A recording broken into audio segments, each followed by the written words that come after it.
I got through quite a few books this month. So let's get started on my March wrap up.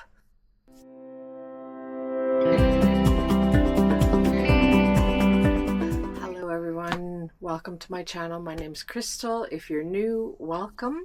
This is my March wrap up and it was a good month. It was pretty good. I think I had I did not have any DNFs this month. I don't believe. But my first book was from the library. It was the worst book. I'll start with the worst. It was by Alice Feeney. It was Beautiful Ugly. It wasn't bad. I rated it 2 stars. It was... There was lots of discrepancies in the writing that I found, and I was just like, what? I listened to it for the most part, but this is about a guy whose wife disappears. Her car is left on the side of the road. He's talking to her as she's driving home. She stops because there's a woman in the road. And when he gets there, she's gone. The car is running. The door is open and she has disappeared. And he's a writer. And so he goes to an island to try and get his groove back for writing. And it's a year later and he thinks he sees his wife there. And so it's creepy, but meh. And then next one was Assistant to the Villain. Now, this one I absolutely loved. It's by Hannah Nicole Meyer, and it's funny. It's creepy in a way. What is her name? Evie Sage is down on her luck, and she applies for a job, kind of gets tossed into it. And she is the assistant to a villain, but everybody is supposed to be scared of him. Everybody is scared of him except Evie. And she kind of stands up to him. She gives him some sass, and it's hilarious. I can't wait to read the second one. These are not in order of how I read them. I'm just going to get these 3 over with because I don't have actual copies of them, but I read Evidence of the Affair by Taylor Jenkins Reid. Now, this was just a short story, and it was letters between 2 people whose spouses were cheating on them with each other, and it was fairly predictable. I wanted to find out if I'd like Taylor Jenkins Reid because I'd like to get some of her books. And I did enjoy it. I enjoyed the letter format. I think I rated it a 3-star. I like the format. It was pretty good. It was hard to get into because, again, it was just a short story. But I enjoyed it. And then I did Wild for Austin by Devonnie Lucer, and to be honest, I rated it 3 stars. I like Jane Austen, but I couldn't tell you anything about this book. I listened to it and it was okay. It wasn't anything special. And then the last one I got through Prime as a short read, extra read, I think they're called. And it's called The Price of Honey by Liane Moriarty. Oh, I'm butchering these names, but I rated that one. Oh, it was not yet published. Okay, it was expected April 1st.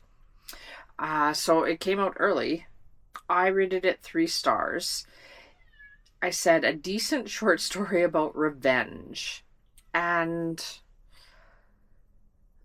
okay, I'm remembering it now. I was going to say it wasn't very memorable, but yeah, it was a short story about the husband died, and yeah, not very good description, but again, it was okay. It was a short story. It was nothing special. Next is A Court of Mist and Fury by Sarah J. Maas. And this is the second in the ACOTAR series. And if you're interested in to know what I thought about this book, I will be having a reading vlog in April about this whole book. So look out for that. Next, I have Good Girl, Bad Blood. This one was fantastic. I really enjoyed it. This was a 5-star read, and it was the second one in the A Good Girl's Guide to Murder series, YA, and this is about Pip and Ravi.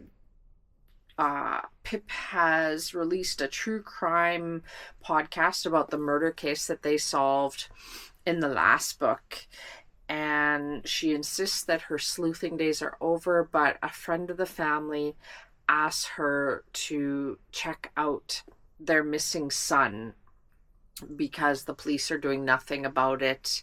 Apparently, they thought that he had just taken off. He's an adult, the son, and so they thought he'd just taken off. So she gets pulled back into it, and she follows a trail of clues, uncovering more of her town's dark secrets along the way. And this time, everyone is listening. Will she find Jamie before it's too late? I enjoyed this one. I recommend it.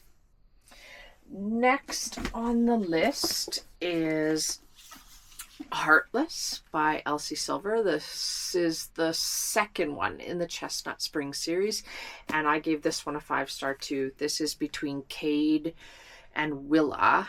Willa is Summer's best friend from Flawless, and Cade is the oldest son on the Wishingwell Ranch.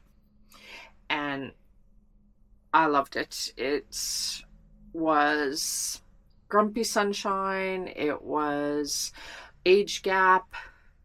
It was good. I look forward to the next one, which I think is Powerless. And then the last book I read in March was Not Quite Dead Yet. And when I'm filming this, I'm not quite finished with it. But so far, it is looking to be a 4-star read. And so I will be finishing this before the end of March. When I first started it, I almost wanted to DNF it, actually. I hated the main character, Jet. She came off as pretentious and snobby and not 27 years old. Spoiled. But come, I think it was like the second or third chapter, shortly after she got injured, it got way better. And this is about, Jet thinks she has all the time in the world to do everything. She's 27 and she's living with her parents, and she figures she has all the time in the world. And then she gets violently attacked by an unseen intruder. And she basically is going to have an aneurysm in 7 days, possibly. And so she's going to finish one thing in her life. She is going to solve her own murder. And so I look forward to finishing this before the end of May. That is it for my May TBR. If you enjoy my videos, like and subscribe, ring the bell, and I will see you next time. Bye-bye.